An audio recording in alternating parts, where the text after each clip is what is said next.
இந்த வீடியோவில் NCERT history class 12 chapter 13 Mahatma Gandhi அந்த நேஷ்னலிஸ்ட் மூமெண்ட்டோட பார்ட் 6 வீடியோ தான் வந்து பார்க்க போகிறோம். லாஸ்ட் வீடியோவில் நம்ம வந்து நான் கோஆப்ரேஷன் பற்றி வந்து பார்த்துருந்தோம். இந்த நான் கோஆப்ரேஷனில் வந்து நிறைய பேர் வந்து பிரிட்டிஷ் அஃபீஷியல்ஸை எதிர்த்து ஸ்கூலுக்கு போகிறத நிறுத்துறது, அதுக்கப்புறம் காலேஜுக்கு போகிறத நிறுத்துறது, அதுக்கப்புறம் வந்து லாயர்ஸ் வந்து கோர்ட்டுக்கு போக மாட்டாங்க.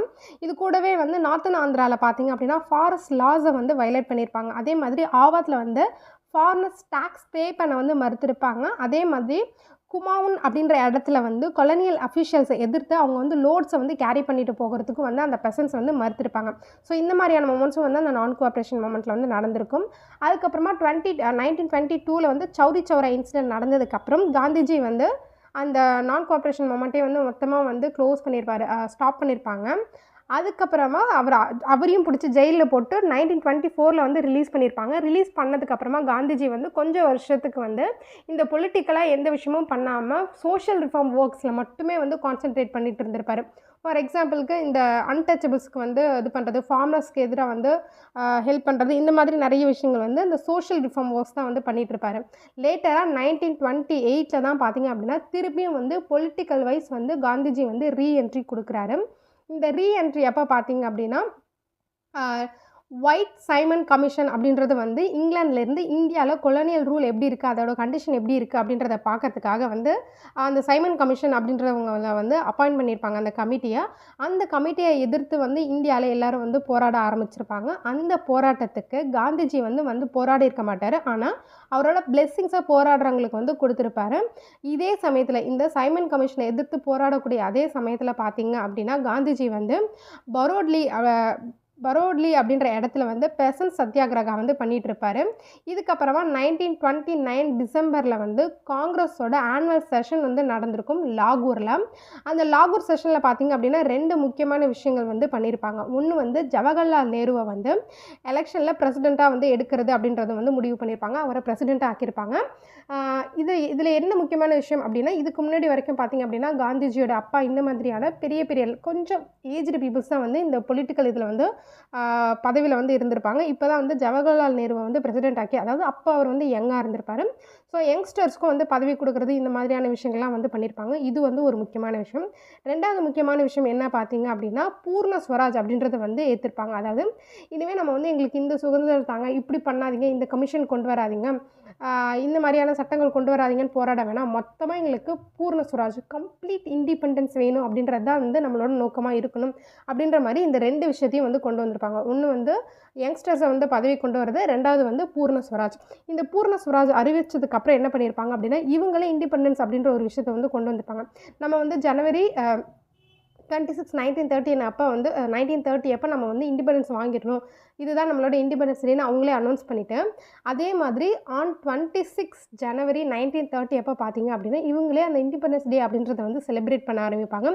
அங்கே வந்து நிறைய இடத்துல வந்து நேஷ்னல் ஃப்ளாகை ஏற்றுறது, நம்மளோட வந்து பேட்ரியாட்டிக் சாங் பாடுறது, இந்த மாதிரி இவங்களே கொடி ஏற்றி வந்து இண்டிபெண்டன்ஸ் அப்படின்றத வந்து கொண்டாட ஆரம்பிச்சிருப்பாங்க.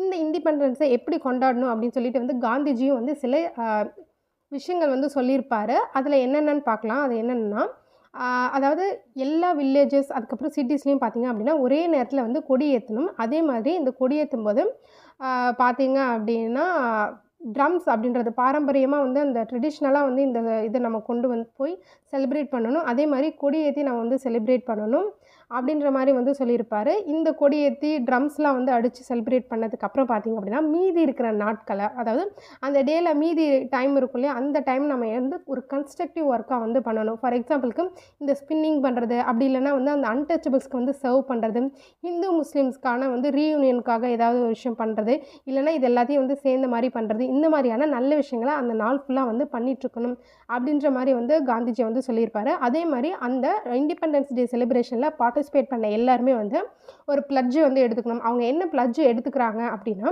நம்ம இந்தியன் பீப்புளுக்கு வந்து இந்த ஃப்ரீடம்ன்றது எல்லா மக்கள் மாதிரியான ஒரு பேசிக் ரைட்ஸ் இது நம்ம எல்லாருக்கும் வேணும்.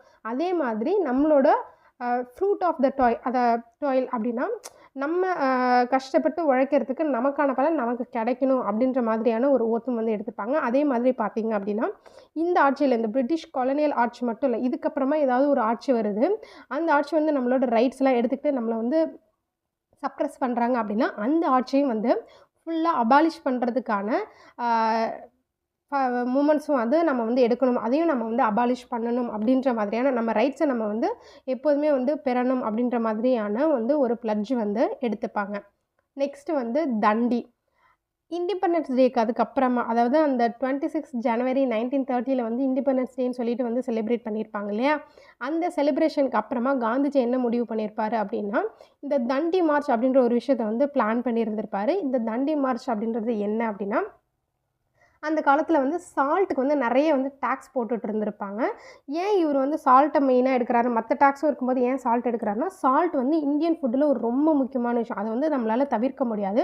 பட் இந்த சால்ட்டுக்குன்னு மோனோபொலி ஆயிடுச்சு. இதை இவங்க மட்டும் தான் தயாரிக்கணும், இவங்க மட்டும் தான் விற்கணும், டேக்ஸ் கட்டணும் அப்படின்ற மாதிரியான விஷயங்கள் வந்து போயிட்டு இருந்தது. குறிப்பாக அந்த சால்ட்டை தயாரிக்கிறவங்களே கடையில் போய் தான் வந்து அதிகப்படியான டேக்ஸு கொடுத்து அந்த சால்ட்டை வந்து வாங்கணும் அப்படின்ற மாதிரியான கண்டிஷன்ஸ்லாம் இருந்தது. ஸோ அதனால் காந்திஜி என்ன பண்ணுறாரு அப்படின்னா, இந்த சால்ட் டாக்ஸை எதிர்த்து வந்து தண்டி மார்ச் அப்படின்றத வந்து பண்ணுறேன்னு சொல்லிட்டு வந்து சொல்லுவார். இதுக்கு முன்னாடியே இதை பண்ணுறதுக்கு முன்னாடியே வந்து அப்போதைக்கு வந்து வைஸ்ராயாக இருந்த இர்வின் கிட்டயும் வந்து இன்ஃபார்மும் வந்து பண்ணியிருப்பாங்க. இதுக்கப்புறமா அவர் என்ன பண்ணுறாரு அப்படின்னா 1930 மார்ச் 12 அப்போ இந்த சபர்மதி ஆசிரமத்திலேருந்து வந்து இந்த தண்டி மார்ச் அப்படின்றத வந்து ஸ்டார்ட் பண்ணுறாங்க. கிட்டத்தட்ட வந்து 3 வீக்ஸ்லேயே வந்து அவரோட அந்த டெஸ்டினேஷனை வந்து, அதாவது அந்த கடலுக்கு போகிற அந்த பயணத்தை வந்து ரீச் பண்ணிடுறாங்க. இது ஃபஸ்ட்டு பார்த்திங்க அப்படின்னா, காந்தி வந்து இந்த மாதிரி தண்டி மார்ச் போகிறாங்கும்போது அங்கே இருக்கக்கூடிய பிரிட்டிஷ்லாம் என்ன பண்ணாங்க அப்படின்னா கிண்டல் பண்ணாங்க. இந்த மாதிரி ஒல்லியாக இருக்கிற ஆள் எப்படி நடந்தே வந்து ஒரு இடத்துக்கு வந்து போவாங்க அப்படின்ற மாதிரி வந்து கிண்டல் வந்து பண்ணிகிட்டு இருந்திருப்பாங்க. பட் லாஸ்ட் வந்து பார்த்திங்க அப்படின்னா ஒரு 3 வீக்ஸ்லேயே அந்த டெஸ்டினேஷனை வந்து அடைஞ்சிருவார்.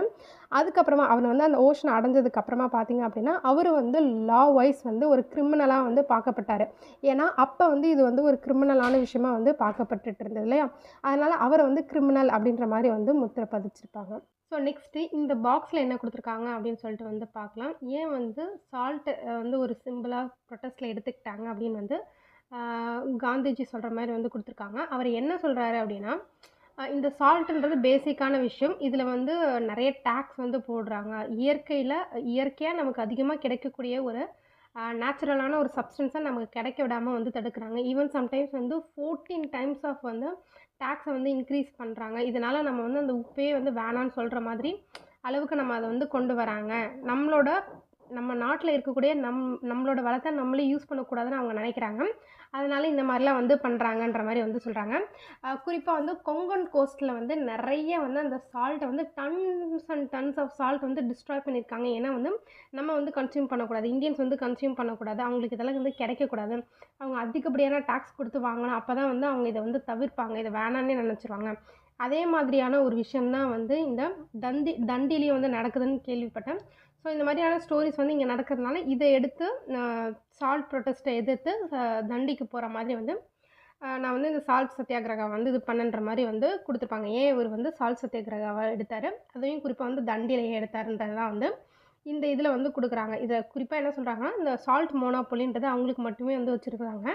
அந்த தண்டியில் இல்லைனா வந்து அந்த கொங்கன் கோஸ்ட்டில் இருக்காங்களே அந்த மக்களே அவங்களுக்கு தேவையான உப்பை வந்து அங்கேயே உற்பத்தி பண்ணி சாப்பிடக்கூட முடியாத அளவுக்கு வந்து அவங்கள வந்து சும்மா வந்து அந்த சால்ட்டுக்கான ஒரு சோல்ஜர்ஸ் மாதிரி இல்லைனா அதை வந்து ப்ரொடெக்ட் பண்ணுறதுக்கான அங்கே அஃபிஷியல்ஸ் அங்கே போட்டுட்டு அவங்கள ப்ரொடக்ஷன் பண்ண விடாமல் தடுத்துட்டு இருக்காங்க அப்படின்ற மாதிரி வந்து சொல்கிறாங்க. ஸோ அதை வந்து தடுக்கிறதுக்காக தான் வந்து அதுவும் வந்து இந்த சால்ட்டுன்றது பேசிக் டே டு லைஃப்லேயும் வந்து தேவைப்படுறதுனால இதை வந்து எடுத்திருக்காங்க அப்படின்ற மாதிரி வந்து சொல்கிறாங்க. நெக்ஸ்ட்டு வந்து காந்திஜி வந்து ஏப்ரல் 5, 1913 தண்டி அடைஞ்சதுக்கப்புறமா வந்து ஒரு ஸ்பீச் கொடுத்துருப்பாரு. அந்த ஸ்பீச்சில் அவர் சொன்ன சில விஷயங்களை வந்து இந்த பாக்ஸில் வந்து கொடுத்துருக்காங்க. அது என்னன்னு சொல்லிட்டு வந்து பார்க்கலாம்.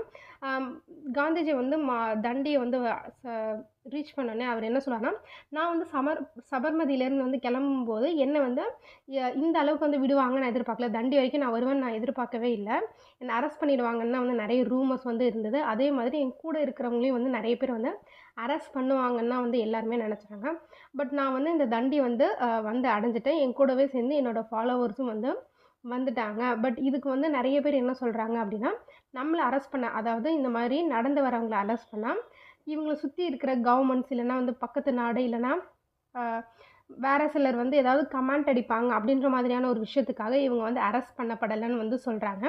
அப்படி இல்லைனா வந்து என்னோட பவர்ஸ்னால வந்து இவங்க வந்து அரெஸ்ட் பண்ணலன்ற மாரி வந்து சொல்கிறாங்க.